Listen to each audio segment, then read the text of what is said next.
Welcome once more to the Skillful Living series.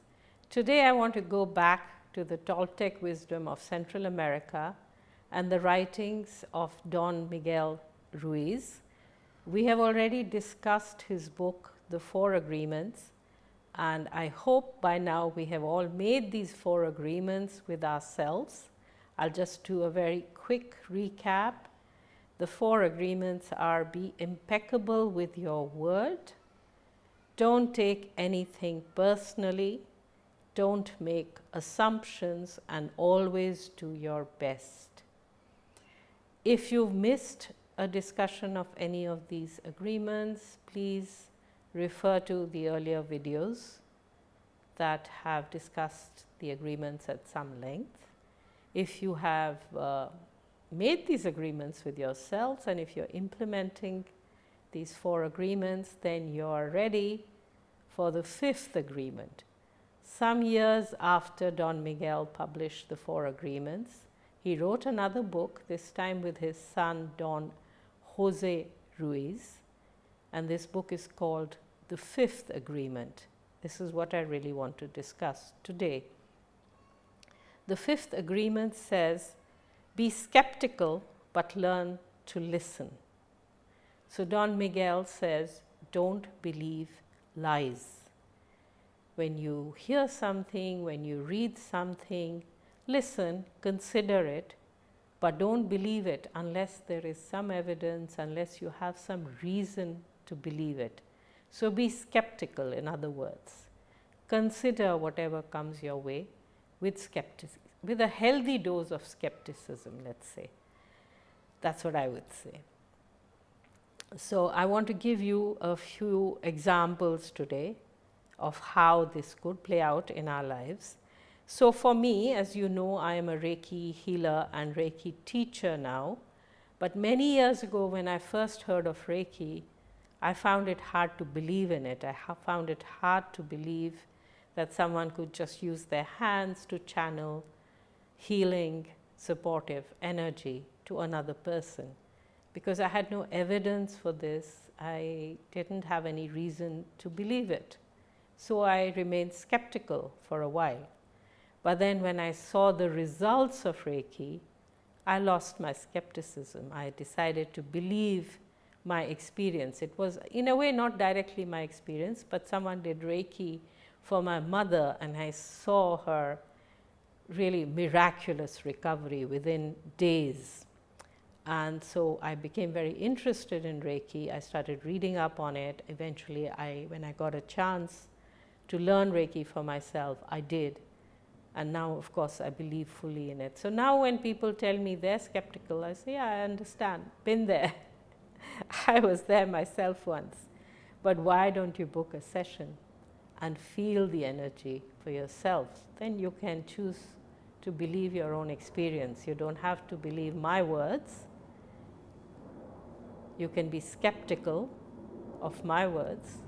You can choose instead to have your own experience of Reiki and believe that.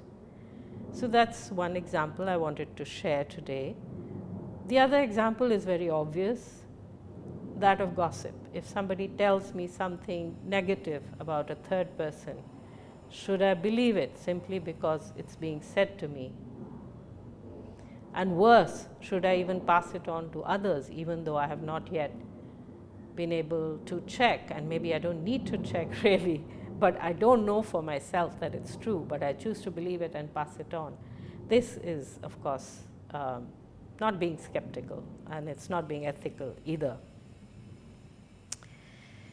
Another example, which is quite common these days, is how we research things or how we check up on things.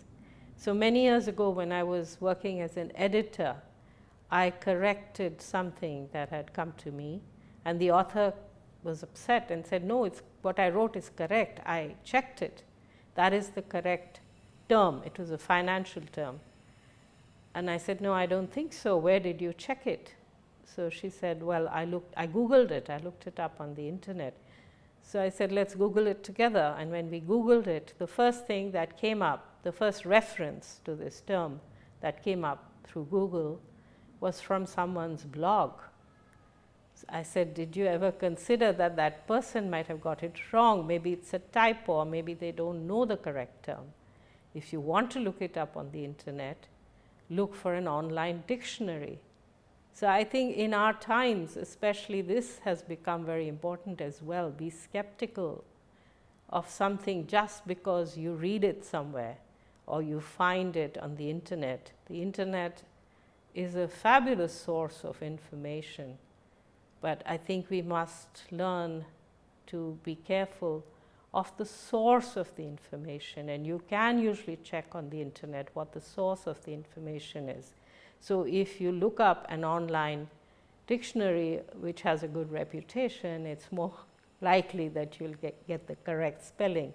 But so too with information. What is the source of any information? So be skeptical until you know a little bit more. Now, Don Miguel says, be skeptical of what you read or hear, or even of your own beliefs, however they may have come to you. This is a very interesting point. How do we come to our own beliefs? And when do we come to our own beliefs? There are many things we come to believe in childhood, and they go into our unconscious mind and become part of our belief system. We never examine these beliefs as adults.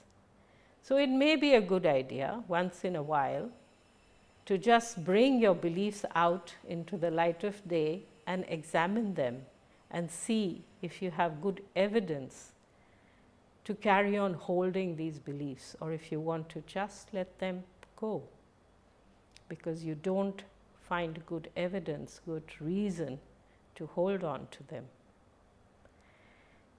That's about the skeptical part. So a healthy dose of skepticism is very good in life in general. But the other part of this agreement says, learn to listen. Not just listen, but learn to listen. Why does Don Miguel say learn to listen? Don't we all listen? We all hear, all those of us who are blessed with the sense of hearing can hear. But most of us, I would say, don't always listen well, and many of us hardly ever listen well. So learn to really listen. Listen to the words, but also listen to the intention behind the words. Understand that. Listen for the meaning of what the other person is saying to you. In other words, listen to understand.